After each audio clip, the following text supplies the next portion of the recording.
مبارك النكاح من سنتي ما قال النبي هو الصحيح نكاح مبارك Assalamu alaikum wa rahmatullahi wa barakatuh. Welcome, brothers and sisters, to a brand new episode in a series called Marriage and Divorce. With me here is Sheikh Haitham Al Haddad. Inshallah, in this episode, we would like to talk about the issue of marriage and the conditions specifically to do with marriage and what makes it valid and what might invalidate it. Assalamu alaikum, Sheikh. Wa alaikum assalam wa rahmatullahi wa barakatuh. Marriage is a huge thing in everyone's life these days, especially. And especially in our societies back home in the UK, a lot of people are not as aware as they should be. For example, of the conditions of marriage. What makes a valid marriage and what makes an invalid marriage? Bismillah ar-Rahman ar-Rahim. Alhamdulillah wa salatu wa salam ala Rasulillah. In the beginning of this series, we spoke about the importance of marriage in Islam and the aims of marriage in Islam and the rulings regarding marriage, and we said that sometimes marriage can be obligatory. In most cases it is highly recommended. In some cases it is permissible. In very few cases it is makruh, disliked, and in very, very rare cases it can be haram. So we don't need to repeat what we have discussed.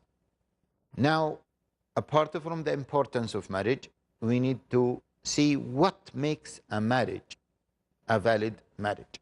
Yes. I would like to re-emphasize that we are discussing here Islamic marriage. We are not discussing non-Islamic marriage or civil marriage. This distinction is important, extremely important. Why? Because in European countries, there is the Islamic marriage and there is the civil marriage. Many of our brothers and sisters are confusing between both.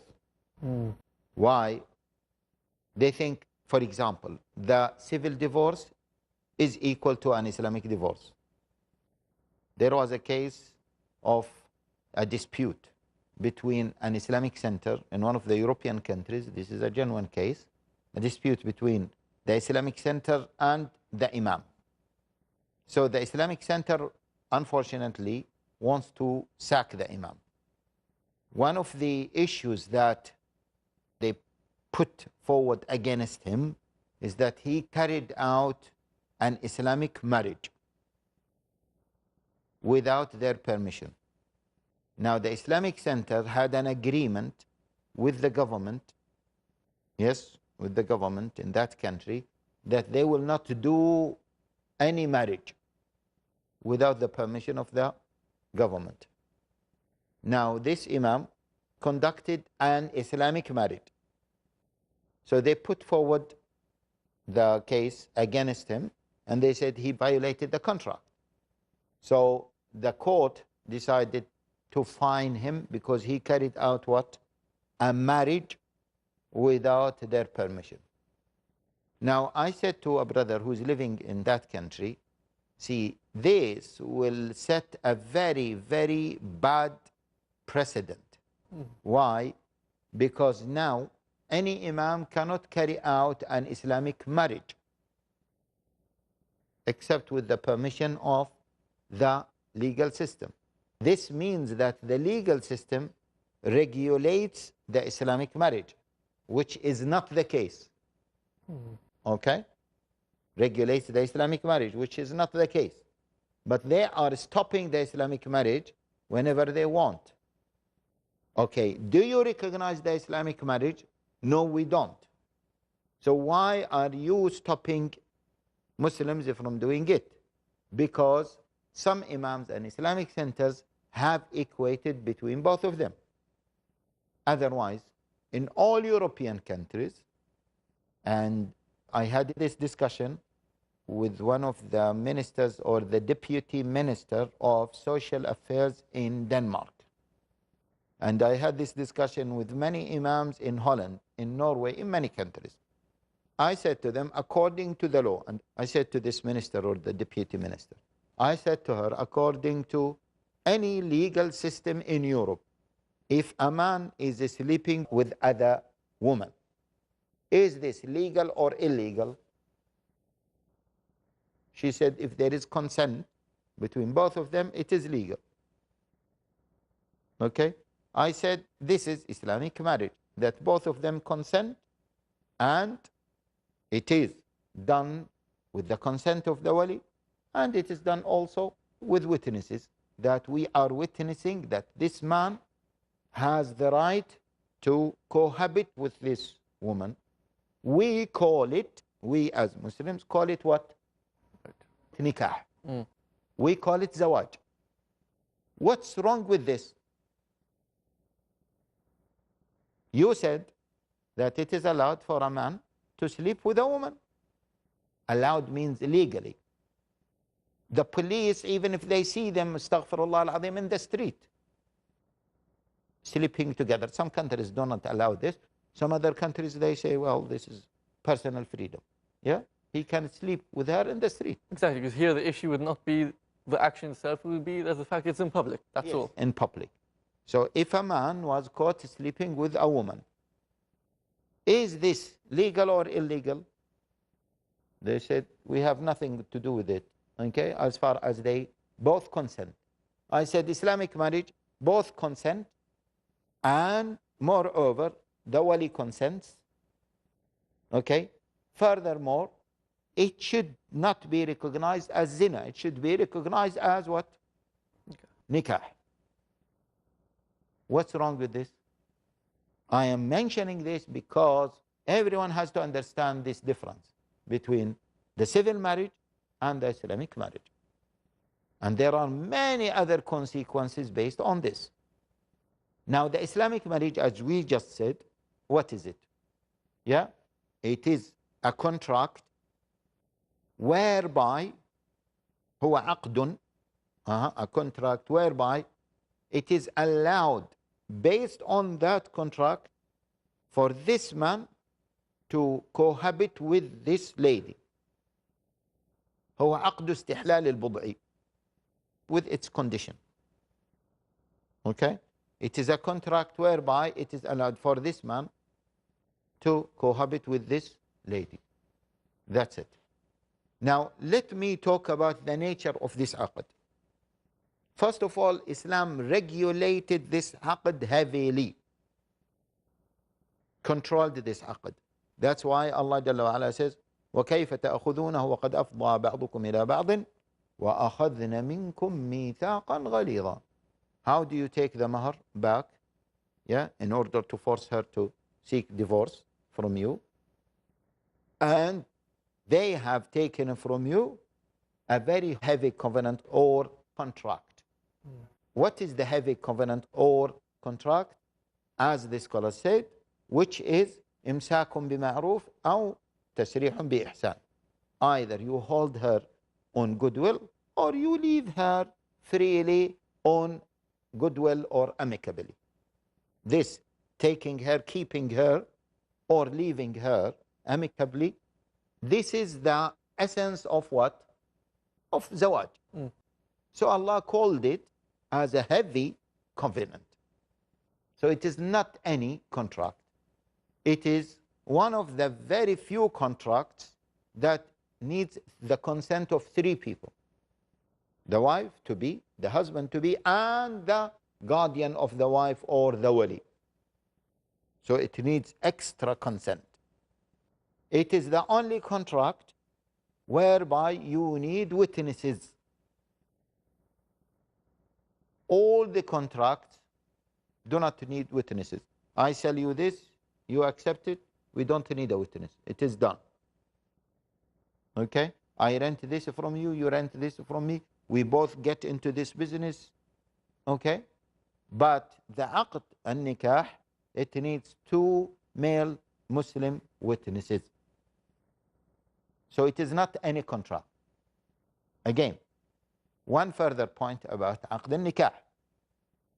The nature of the aqd, or the ultimate aim of the aqd, of the contract, is, as the scholar said, istihlal al-bud'i. Let me stop at this point. Istihlal al-bud'i means that, literally speaking, means the private part will be halal for me, and my private part will be halal for my wife. This is the literal translation for what the fuqaha, all of them, the jurists, said about عقد النكاح. عقد يبيح البضعة أو عقد استحلال البضع, etc., etc., etc. Now, some people criticized Islamic jurisprudence, and they said, look, this as if you are buying the private part. I heard a prominent figure in the Muslim world. He told me, look what the fuqaha said. They summarized the lady, this beautiful person that Allah Jalla wa Ala created for a noble reason, in her private part. They made the lady nothing but the private part. I said, Subhanallah, this is a weird understanding of marriage.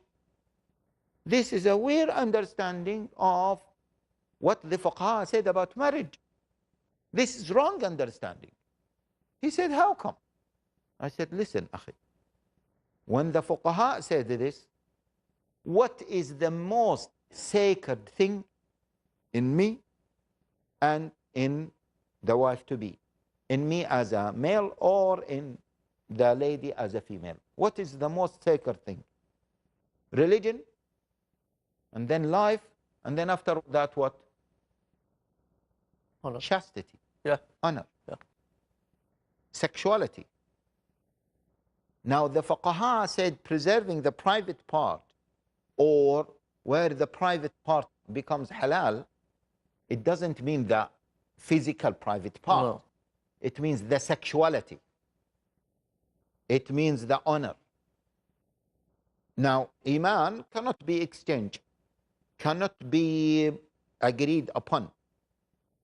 Same thing with the life. I cannot agree that you take my life, I take your life, I kill you, you kill me. We cannot agree on this. But after that, what comes is the sexuality. Yeah? I cannot have any sexual relationship, any sexual intimacy, except with certain requirements.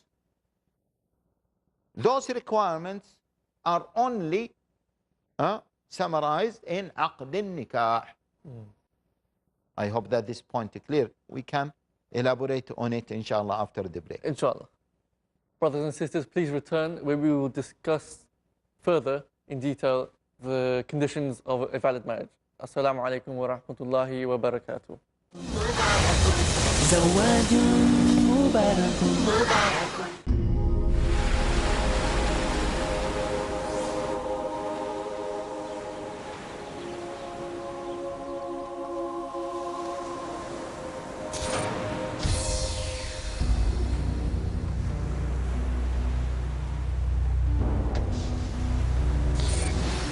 Conquests and rebellions,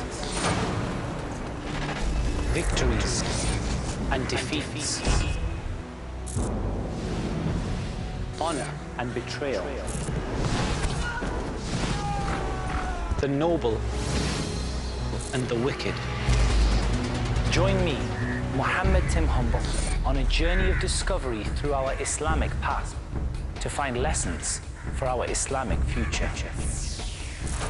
Perceive the unusual and consistent progress of Islam due to its unique attitude with the passage of time in Lessons from Islamic History tonight at 8 p.m. and repeat telecast at 8:30 a.m. Saudi Arabia on Peace TV.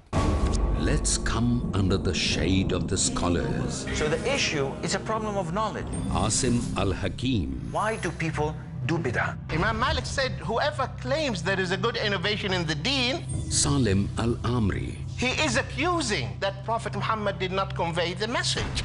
Dr. Mamdouh Muhammad. If you know that the Prophet ﷺ did something and I do something else, you have to follow the Prophet ﷺ. Don't follow me. Abdul Rahim McCarthy. But if each one believes his goal is to please Allah, to follow the sunnah of Rasulullah sallallahu alaihi wasallam. Abdul Rahim Green. I think this really is to do with your internal state. Where does the Quran and Sunnah point to? Muhammad Al Sharif. We have to follow what Allah and His Messenger said. Let's imbibe from these scholars the fruitful solutions for the problems of the world. Which one we would take and which one we would leave? Question to every Muslim. In the shade of the scholars. Next on Peace TV.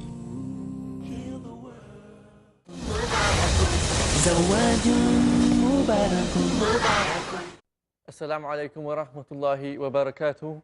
Welcome back, brothers and sisters, to this discussion with myself and Sheikh Haitham Al Haddad on the conditions of a valid marriage. Assalamu alaikum, Sheikh. Wa alaikum assalam wa rahmatullah. You were just talking about the conditions of a valid marriage, and specifically you were making a point. Yeah, we were defining عقد النكاح. And I wanted to clarify the misconception regarding what the classical scholars said about the definition of عقد النكاح. In fact, all of them mentioned this. Yeah, something similar, where they mentioned, as I said, استحلال البضع. That the sexuality, yeah, which is the third level of what the sacred, yeah, issues. Religion, my soul, and then sexuality.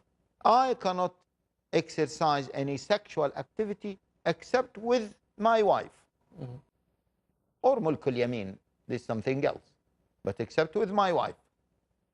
Again, the lady, the most sacred thing for her after deen and her life is sexuality. Of course.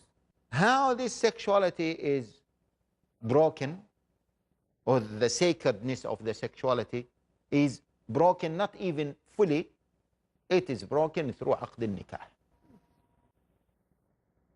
Okay, so which means that me as a man and my wife as a female, yeah, we all became halal together from all angles.